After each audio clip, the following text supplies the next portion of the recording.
are back with the Buffalonian Podcast. I'm Joe Callie. As always, I'm joined by none other than Dom Loss. Dom, week 8 of the NFL season. We're right around the midpoint of the season. The Bills are 5-2 currently, taking on the Seattle Seahawks this weekend. And we're bringing it all to you right here on this week's edition of Betting on the Bills. But first, little tidbit from earlier in the week that we're going to get to. It was just me earlier this week. If you didn't know, we had a little scheduling thing happen where we needed a quick recap out there, and that's what happened. But in doing that, we got the highlights, but not the Dom 5. So Dom, feel free to run it down with your Dom 5 for this week on last week's takeaways. Hit it. Yeah, sure. Very, very quickly. Obviously, we had a little bit of a scheduling, I don't want to say conflict, but situation. Snafu. Is that Joe the stepped word up? Joe stepped up for the lads and was able to grind out a show. But yeah, for the Dom 5, so the first one, all I gotta say is Coop. Obviously, Cooper 4 for 65, I think, or 66. I can't remember which 6. I know it was 6, and then either a 5 or 6 afterwards. But for a touchdown, all in the second half. I think you saw, Josh kind of get more comfortable throwing him the ball. I liked him mic'd up with Josh. He was talking to Cooper about, I was hot, like on that one slant route where he threw it like really behind Cooper and he made a really tough catch. Like they were talking that through. So yeah, he seems looking at Josh's mic'd up too, he seems like a just very mellow guy. The handshake is just an actual handshake. Yes. Doesn't, but I mean, we obviously had a good receiver that was a little loudish, and now we have one that's a little quiet. So it's an interesting contrast between personalities. Yeah, absolutely. But number 2, the offense slow start again. I mean, just a situation where the offense had really 2 positive plays in the entire first half. Right, the Keon Coleman big play, followed that up back to back with the James Cook touchdown, and then they had, I think, really the next play on the next drive, I think it might have been second down, was the Dalton Kincaid 11-yard completion, and those are like 3 of their best plays in a 4-play span, and that was it. Right, they went 3 straight times. They obviously did not convert scoring points on that muffed snap from Mason Rudolph. So yeah, really concerning. I felt like they ran the ball a little bit too much on first down again, which is fine. The Bills offense hasn't had great passing success on first down this season, but I think you saw a little bit, in the second half, we saw a little bit more of that screen game, a little bit more of that quick passing game, which could be, your run game, right? That could count as your, an element of your run game, which is the quick screen game, which we saw with Shakir. So it's good to see that Shakir was a little healthier this week. Last week, I should say, yeah, that was good to see. But yeah, and they were really good in the second half. So I mean, yeah, they're making the adjustments and they're getting into the groove of the game. But I mean, to win the coin toss, take the ball and go 3 and out is pretty demoralizing. So yeah, that was a tough moment. on to number 3. We did that exercise a couple weeks ago with Evan about who would you re-sign, when it's getting a little harder because some of those guys are playing better and some of those guys, are dinged up. But, Bernard's health is really becoming a concern for me. This is a guy that missed all of training camp last year, pretty much. Well, not to say all of training camp, but all of the preseason with that hamstring injury, and then was kind of the starter because Terrell Dodson sucked and so did Balen Spector. So, and then he also had his fair share of, injuries. He missed the Chiefs game with that ankle injury.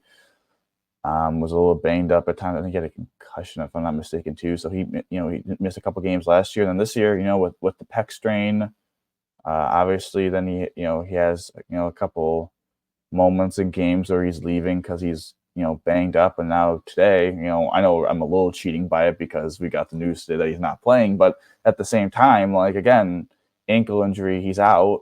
And, we need him to be on the field because we don't have Matt Milano. And I like Dorian Williams, but Dorian and Balen Spector is not a good duo. It's just not. And we saw that against Baltimore, and they got killed, right? So more than killed. Yeah. If there's anything more than killed, they got that. Well, yeah. And you saw like the one rep where they went base personnel with 3 linebackers. Like they got a big 20-yard completion to the tight end with Balen Spector in coverage. Like I know I don't want to talk about the pre-show. I know the Seahawks right now, but I'm very concerned about that. But again, like his he needs to be on the field, and he just hasn't. So I think that makes me a little. I know he's a team captain, and when he's on the field, he's great. But like, that would make me a little hesitant paying him big money if I don't think he could play. Like, you don't want another. I'm sorry to say it, but like Trey White or Matt Milano situation where they're all pro players, they're fantastic players, and they can't stay healthy. It's a little more Matt Milano because Trey White had two, I don't want to say freak injuries, but he really wasn't never that injured. Matt Milano has had a history, in 2020, and he had the hamstring injury. I'm blanking on the year, but he's also had, injuries throughout his career. So, yeah, Bernard, a little scary. Number 4, the defensive tackles must play better. They played better in the second half. They were bad in the first half. Obviously, again, cheating a little bit without Dwayne Carter this week. Ed, it's hard for me to bash on Ed because, he missed the last couple of games with the hammy. I think he was kind of getting back into a rhythm, right? Right. So I wasn't going to bash on him. Daquan, I thought played well and got a sack in the second half. He played better in the second half. Dwayne Carter, I think he's solid. Like, I don't know. For me, for Dwayne Carter, like, he makes a couple splash plays, but I think when you see like some of these big runs, it's really him getting pushed out a little, like getting double teamed and getting moved, displaced. So I'm not saying he's overrated, but I just think he's been average, and the whole group has been below average. So they need more from their defensive tackles. Like, they're not getting good pass rush from any of them. They're not getting good run stops from any of them. That to me is the group that, other than just maybe straight up linebacker because of the injuries, like, DT performance is probably my biggest concern on this defense. It's not even safety. Like, safety is like, okay, you have some guys that you can maybe throw in there, maybe make a trade, but DT, it's like, you need your guys to step up. And finally, Groot is a man. I mean, he had 11 pressures. I think he got a half sack, so that just tells you how overrated sacks are, to be honest. It's because, like, the dude gets a half sack, and like, okay, that's a solid game, but like, he was constantly in the, bothering Mason Rudolph. I know, right, that the Tennessee Titans don't have great tackles, so I'm not going to pretend to say it was like he was doing it against like Penei Sewell, but like, you'd rather have him do it than not. Like, you know what I'm saying? So 11 pressures. He was their best player on the field, offense, defense, special teams. We had a question. Again, the name of the game for Groot is just consistency, right? You're going to get really good run defense from him. And the pass rush, like, it kind of feels like it's once a month where he just takes over a game. And I know against better tackles, he seems to kind of just be like, okay, he's going to get a couple pressures, but like, he's not going to be as dominant. Against the bad tackles, he's going to kill them. I mean, that's kind of the name of the game for any offensive line, defensive lineman, to be honest. But but he had a really good game. And again, it's nice to see him kind of step up with Von. I think this was game 3, so he has one more this week, and then he should be back in business for Miami. So is he able to practice during that period? I forget. No, so he's been out of practice for a little bit. So that is a concern. Maybe they're trying, but yeah. I forgot if he could practice or not, so I just had to clarify that. But yeah, that is the down 5. I appreciate you. Let me get that in here. Yeah, which that's like in the college football dynasty home. You get the check marks next to when you complete things. So the last thing before we could advance to betting on the Bills was the down 5. So we checked that off. Now we move on. We preview the Bills matchup against the Seattle Seahawks. This is a big game for the Bills. It really is. The Seahawks are a frisky team. They have been. Geno Smith, I said the other day, he may have been irrelevant for many years in the NFL, but he is not irrelevant anymore. He's a big reason for that team's success. He had a great game last week, and I have him in my family fantasy league, and I put him in over CJ Stroud because, I mean, let's face it, the situation Houston's got going on right now is not the greatest. So I put, Geno Smith in, and I ended up winning that week. So, you know what? I'm fine with it. And the Bills are going to get tested here. Like you said, there's some injuries that we'll go over when we get to the specific sides of the ball, if you will. But, I mean, this is going to be a game. You have the chance to go on a 3-game win streak here. And as I'm calling it, on the road to Kansas City in a few weeks here, they're still undefeated. Like, you need to pile together some wins and make that game competitive. So, and you can do it. Can they get off to a hot start is the question, but I mean, we'll have to wait and see on that one. That's been the story of the season, essentially. So Josh acknowledged it, though, in the presser. he was like, we haven't been able. There have been a couple games where we haven't gotten off to a good enough start. So, and wasn't that the problem last year? I feel like this is like deja vu moment, like with Ken Dorsey at the helm. Like they just weren't starting on offense. And then they got to 5-5. Yeah, it's weird. It's that wasn't the Bills' normal MO though. No, you know what I'm saying? Like it used to be the third quarter. It used to kind of like in 2020. I felt like we'd start off really fast, and then the third quarter, like we kind of would like ease off the gas, and all of a sudden it's kind of like a one-ish possession game in the fourth quarter, and then we'd score to make it 2 possessions and then kick their butts. But like that kind of felt like the MO a little bit for the Bills is that the end of the second quarter, third quarter, they used to would drop a little bit in level after getting off to that fast start, and they haven't. Right this season, I mean, it's been a struggle.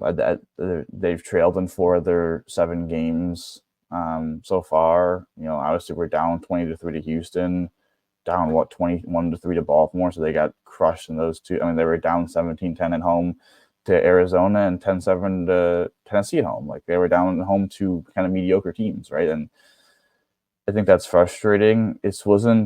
What makes me annoyed, I would say, is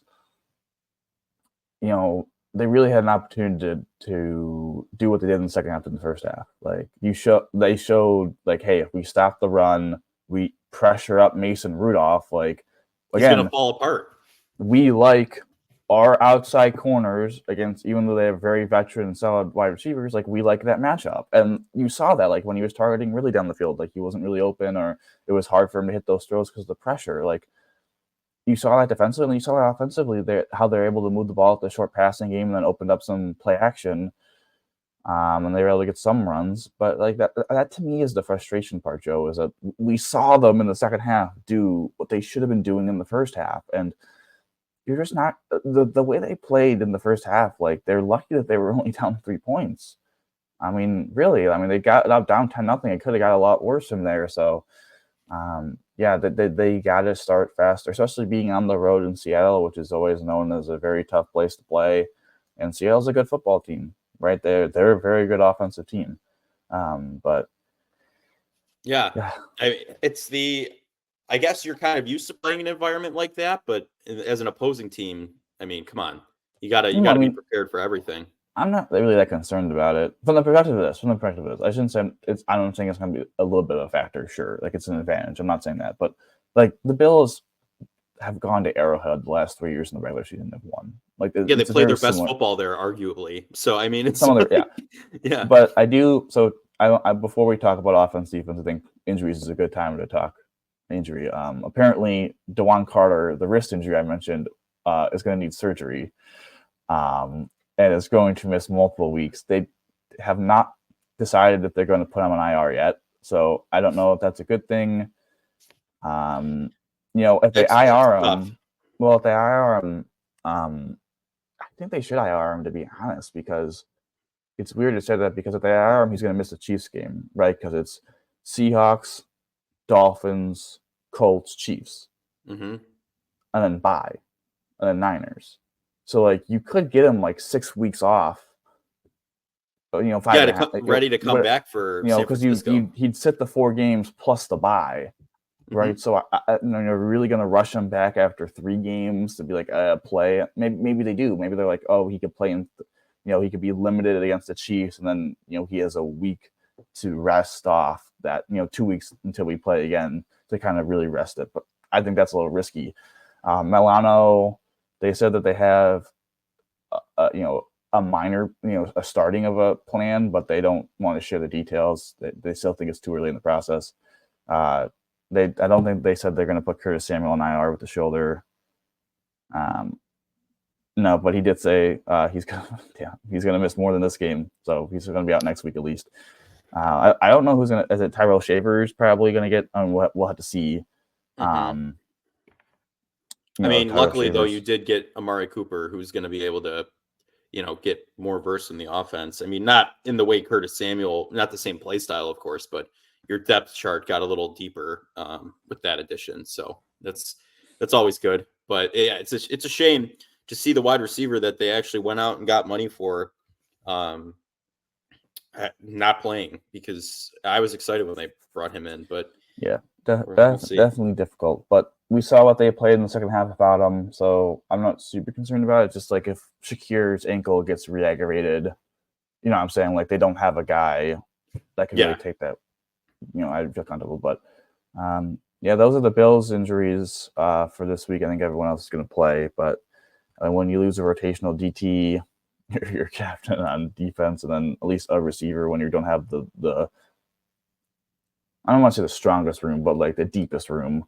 It's definitely, some tough losses. The Seahawks have not released if players are going to be out or not as we're recording this, but maybe some of their D linemen are going to be out. Cam Young, Mike Morrison practice on Thursday. Trey Brown, their cornerback, did not play. He sucks though, so you kind of actually want him to be out there in the nicest way possible. The big injury though that we're going to have to look for, we don't know per se, is DK Metcalf, right? This is the guy that had a very big game in 2020 against the Bills when they came to Orchard Park. He's a freak. He matches up like DK's one, like DK, AJ Brown. I'm trying to think of other receivers. Like those two receivers have been like receivers that have just killed the Bills over the years because they're big-bodied, athletic freaks, and the Bills have always had like the very intelligent corners, know the scheme or whatever, and those guys can sometimes just, even if you know what you're doing, like that guy's just a better athlete than you. Just built different. You know what I'm saying? Yeah, that's just how they are. Yeah. So he had like that. I don't know. Did you see the video of his injury? I did not. It was great. Like he got hit up in the air, and like his knee buckled? Was straight, and like he injured his knee. Oh, did he hyperextend it in the air? Yeah, like it was crazy. I've never seen anyone like do that. Like he sprained his MCL.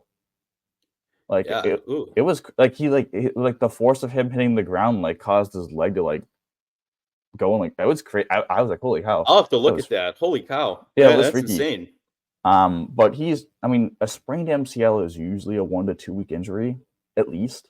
So he hasn't been able to practice. I'm going to assume he's not going to play. Like I think that's a safe bet. Obviously, you should prepare like he is, but even if he's going to be out there, he's going to be super limited. So I would assume he doesn't play, and it's going to be JSN and Tyler Lockett with Kenneth Walker and Geno. But we could go to the Bills offense. I just wanted to injuries. I mean, they're starting to mount a little bit for both sides, so that's definitely good. The offense, though, the Bills offense, what do they need to do in order to take the W home? Well, we said it, start faster. Let's get something going in the first quarter instead of waiting until the second half to really put the boots on and go. Josh Allen just needs to, whether it be connecting with the receivers or just, he seemed a little sugar high in the start of last game. It looked like he was throwing a couple hot passes, a little too hot, if you will. But I think just hone in early, figure it out, take what the defense is giving you, diagnose it as quickly as you can. I know that's easier said than done in a lot of ways. I'm sitting here in a chair telling them to do that, but I'm not the one doing it. It as easy as it is to say, it does have to happen though, because Josh even said it. They aren't diagnosing what the defense is giving them quick enough. And that's been the issue as to why they're not starting as fast. So start fast, put the ball in the receiver's hands, and utilize as many as possible. Is everyone eating again? With Amari Cooper, that might be a strong possibility. So we're going to have to see how active he is in the offense as well. But it's going to just be paper cut them up. That's when they do their best, when they start really just carving them on the inside over the middle. And a defense like Seattle, they keep them in games. They're not the best on paper in the league by any means, but they do play pretty well. And the Seattle offense is nothing to scoff at. We'll talk more about them with the defense, but I think this is going to be a game where you kind of, this could be one of those, not Billsy losses, because you could definitely lose to this team. Like, don't get me wrong, but their own mistakes will cost them this game more than anything, I think, because Seattle will just take advantage of those. The Seahawks are like the 12 to 14th best team in the league, right? Yeah. They're slightly above average.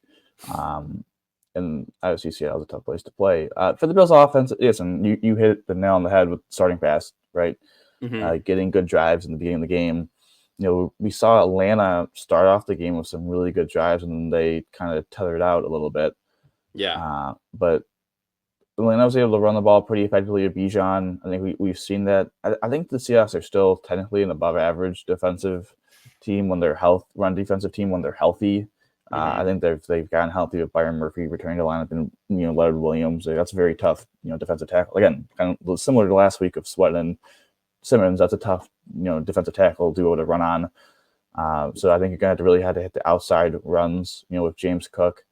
Hopefully it's a little bit more healthy with the toe injury.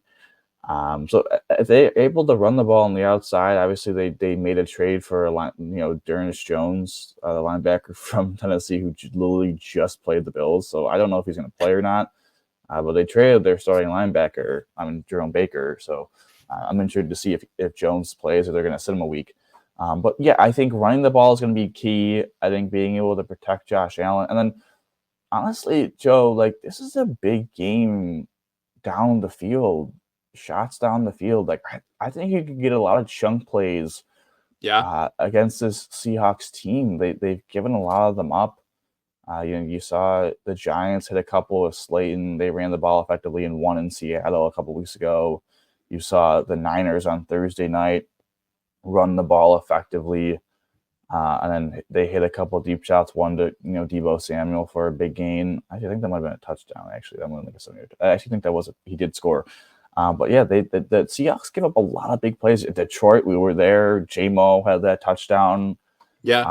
Obviously, Goff went 18 of 18 against them. So I think this pass defense is definitely gettable, and especially you could get a lot of explosives in the passing game. I think you could get a lot of explosive in the running game. It's just this defense can create negative plays. So it's all about if you could stay ahead of the sticks and hunt for some of those. I don't say hunt for the explosives, but really feel like if you could get the ball in your playmakers' hands, I don't think this is a good tackling team. I think you could get a lot of a 10-yard pass, kind of similar to Keon Coleman catches a 2-yard slant, takes it 50 yards down the field. I think we could see a lot of that, in this game, a lot of 10-yard completions that go for 20 plus. So, again, it's for the Bills. We haven't seen, they've been kind of league average in terms of explosiveness. I think this could be a big game. Some highlights, we saw Keon Coleman on that 4th down against Houston, make some plays. Obviously, Shakir's been known for it as well. Right. James Cook, Gray Davis had a couple nice runs. Kincaid's a guy that could break a tackle or two. So I think the Bills match up pretty well against this Seahawks defense, And yeah, no, you're absolutely right. The running game, though, all 3 running backs eat. Whether it's James Cook, Ty Johnson, or Ray Davis, yeah, they're eating. So I think you're going to see nothing but that in this game, and then add the passing offense on top of it. That's going to start to come into its own as Amari Cooper progresses. I think it's going to I think we're going to see a good game. I don't want to get too confident though, because I know they're the Bills at the end of the day, and that's come just on, where Joe. we're at. We're past this. You got to be positive. I know. I'm trying to be, but even though we picked the Bills to lose to the Jets, did we? Did we both? I don't think we ever clarified that. I'm 95% sure we both did. For the pod on Tuesday, I will go back and clarify that. But now the defense. And like you said, there are some defensive injuries here that you notice when they're gone in Terrell Bernard, right? You saw the absence of him, and then he comes back in that Houston game and put the Bills in a position to win a game. They just didn't take it for whatever reason. But I think they're going to be a little exposed in the linebacking core with Balin Spector and why am I blank? Dorian Williams. He's been the better one this season, just the more consistent one without injury. So I think you're going to see a little bit of an exposure there on the Dorian Williams side of things, but at least you have Taron Johnson in the middle to help too as the slot corner. Coverage wise, he makes a big difference. And then I think your defensive front, Ed Oliver, is going to have to munch on Geno Smith's lunch this week. I think that's just what's going to happen. They're going to have a big presence on the front line and cause some pressure back there. Greg Rousseau, AJ Epinesa have a game again. Why not, right? I just think you're going to have to get pressure on Geno Smith. He's a slippery guy, too. He'll move around. So, you're going to just kind of have to get pressure on the quarterback and watch the rest fall out from there. Kind of what I would say. Yeah, I think Geno, I think, has become like one of the most. I still can't believe people thought that when they traded for Sam Howell, he should be the starting quarterback. Like, Yeah, I guess no one watches Seahawks games. I guess, like, I just always think Geno's kind of underrated. Like, I think I don't know. I think he's closer to the top 10 than he is league average. Like, he's like the 12th 100%. best quarterback in the league. Like, I don't know. Yeah. I've always thought that, and one of the biggest traits of Geno's playing ability is the ability to make tough throws and stay in the pocket while getting hit, and his pocket movement is one of the best in the leagues. Like it's like him and Burrow just have like this sixth sense about them of like when to step up, field the backside. Very Tom Brady-ish, to be honest. Yeah. And Tom Brady's calling the game, funny enough. But Oh God. yeah, I definitely think there's going to be some frustrations with Geno Smith's pocket movement. Like, you're going to think that you have him, and all of a sudden he steps up and throws it 20 yards down the field on a dot. I feel better about this Bills. See, it's weird. It's weird because Terrell being out is a real pain. Dwayne Carter being out is unfortunate. I just don't think he's not going to make or break the defensive performance. Has he been their best defensive tackle? Probably, but I just don't think he's super consistent. So it's not like I feel like I'm losing that much, really. I don't know. Maybe I'm being negative about it, but the Bernard injury is obviously massive. But then potentially not having DK, I think, is huge for the Bills, because DK is the guy that, again, matchup issue, very like Nico Collins kind of, sunned them on that one play until he pulled his hamstring. Like, for me, like, if DK can't go, like, it at least gives us some comfort that these safeties won't be pressed. Because if DK would have played in this, I mean, even if he plays, he's not going to be 100%. But if he was healthy, like, that would be a guy to be scared about in the vertical passing game down the field, catching balls over your defensive backs. Oh yeah. Maybe catching a Hail Mary. But yeah, the Bills like to give those away. Like Halloween candy. Him probably not playing is big. JSN's and Lockett are solid. They're shifty guys, so we'll see. My biggest concern, though, honestly, for this Bills defense is the run defense, because, again, Carter and Bernard, two guys in your front seven are out. Yeah. And Kenneth Walker is playing like a stud, and they're running the ball very effectively. And he's even catching the Charbonnet, ball. when he gets touches, he's somewhat effective. He's all right. He's a jag. But Walker is just a stud.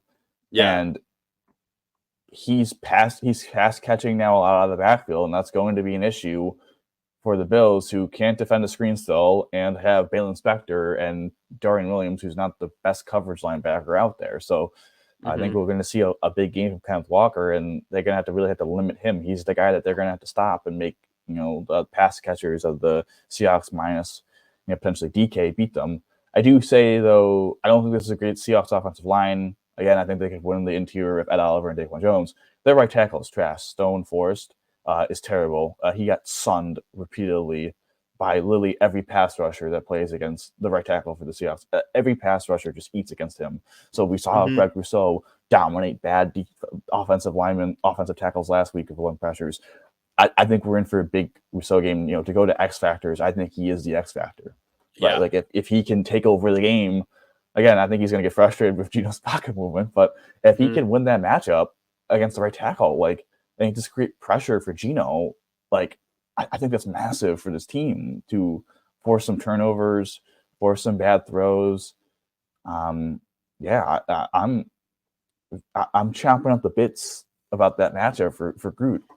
Yeah, I normally don't like to do this, but I'm piggybacking on you. Greg Rousseau is officially the system-wide X factor of the week, I would say, for that reason. He's going to absolutely eat. I see him getting multiple pressures again, hopefully more than a half sack. Hopefully he gets more credit for what he's doing back there, But I think he's going to wreak havoc on Geno Smith. Geno Smith's going to be seeing him in his nightmares for about 3 weeks after this game, and just going to see number 50 coming at him. Kind of how Aaron Rodgers, anytime he gets pressure on him, and as the Bills uniform comes towards him, he sees 56 in Leonard Floyd ending his season last year. But I think Greg Rousseau is a good pick. I really do. I think that's the consensus pick here, and many people I think would agree with that, just because he's gonna eat. There's no question about it. But MVP of the game. Okay, this is where it can get a little interesting, because I think there are multiple people, as we've mentioned, who are going to be contributing to this win. As much as I want to say, Josh Allen's going to get this offense started early, blah, blah, blah, it's the easiest road to go down. Give me, you know what? MVP this week is going to be Khalil Shakir. I really think he's going to have an interesting day. I think you're going to see a little bit of vertical movement out of him. What a word, interesting. Yes, but you saw what he did against Tennessee last week, right? He did that little stutter step and then broke for another 10-yard run. Like, I think there's going to be a lot of that with the Seattle secondary. And I think he's going to put together a very impressive performance, might even lead the receiving room. Or they're going to try and get Keon Coleman his touchdown that they so unfairly stole from him last week. And he's going to be the monster eating on the offense. But give me Khalil Shakir as the MVP. I think he's going to make a lot of men miss. And like you said, they're not a great tackling team. So I think he's going to have a big day slipping in and out of tackles. Khalil Shakir. Yeah, that's a good one. I was thinking about him, but then I decided to go with a different Bills receiver. Okay. From the University of Alabama, Amari Cooper. I think Cooper has a big game against secondary. I'm more comfortable saying that now because he's gotten, a week in. He knows the offense. Well, I shouldn't say he knows the offense. You might still have to ask Keon Coleman for some advice. Yeah. Throws his arms up. That's still the funniest thing. The Keon Coleman and just casually catches touchdown. But we saw his impact, right? He's able to win one-on-one multiple times as he catches the touchdown, getting matched up against the safety in the red zone. Him running that run to Matt Collins. For me, I alluded to explosive plays like this. I think Cooper's a guy that could be break a tackle and score a touchdown. I'll make the prediction right now. He goes for 102 touchdowns and he catches a 50-yard touchdown. I like it. The receiver room is definitely the MVP caliber, I would say, between those two. So I like it. They're going to have a big game, I think. Yeah, no, 100%, depending on who eats. But predictions now for this game. I think I'll start it off here. I think it's going to be a close one. I do think the Bills are going to win. So give me the Bills. Actually, is it going to be that close? I'm trying to run the calculations through my mind right now. Do some quick math. But I would say... Who was closer last week? You or I? You had 49-14. I had 20, you were closer. 13, I said they killed them. 15. I was 9 points away. You were 11 points. Mm-hmm. So it was a lot closer. We were both pretty close. The score margin. Yeah, we were both pretty close. No, we weren't. I mean, we were just outside of a touchdown. Actually. No, we weren't. The closest we were. We were 2 scores away. We were close to each other. Yes, we were. I would say the Bills in Seattle score 28 points, and the Seahawks score 21. 28-21 Bills. What do you think? I have 35-27 Bills. Okay. I think it's going to be a high-scoring game. Okay. I think Kenneth Walker's going to have a big game. I said Mark Cooper's going to have a big game. I think both quarterbacks are going to play well. I think it's going to be fun. And Tom Brady's on the call. First time Tom Brady's calling a Josh Allen game. TB12. We'll see if he gets that sit-down interview before, or if his part ownership of the Raiders is going to hinder anything. I just want one Tom Brady, the grunt he has, or the excited in the mic when Josh Allen hurdles the guy. You think Allen hurdles? No. I didn't say I didn't mention. We didn't have the pod. I wasn't there on Tuesday. I know we're running a little long, so I'll keep it short. But I was kind of surprised that he's still playing with that glove. He wasn't practicing with it. We did talk about it on the betting on the Bills prior to the game that he was practicing without the glove. And do you think it's a superstitious thing, like the broadcast said? I think it's still. I guess. I don't know. They still haven't really. Again, it's hard because we're early in the season, but they haven't released them. Right? They had that one run where he got tackled short. He had another one where the play was blown dead because of a challenge. He had a scramble. He only ran the ball, I think, 3 times for 1 yard or something like that. He's not been unleashed running the ball other than on sneaks. So, and then the occasional scramble. He's been hesitant to scramble. He had the one on the first third down in the game, I want to say. Yeah. And even when he does, he's not stiff arming anymore with that hand. He's going right down as soon as contact I just wonder if they've told him in the beginning of the year, hey, don't take those hits. And I think that's true. I do think in the second half that I think that's going to be a jolt to this Bills offense is him running the ball a little bit more. But I don't want to take up too much time. I just thought it was interesting that he's still playing with the glove. No, I actually thought before we recorded to make a note of that. Totally forgot. So I'm glad you did. But anything else you want to touch on here before we wrap up? Nope. All righty. That's going to do it for this edition of the Buffalonian Podcast's Betting on the Bills. I'm Joe Callie. As always, I'm joined by none other than Dom Loss. And Dom will be back on Tuesday with the regular edition of the Buffalonian Podcast. Hopefully a lot of highlights and a good Dom 5 for you. How do we always end these, buddy? Go Bills, baby. Go Bills.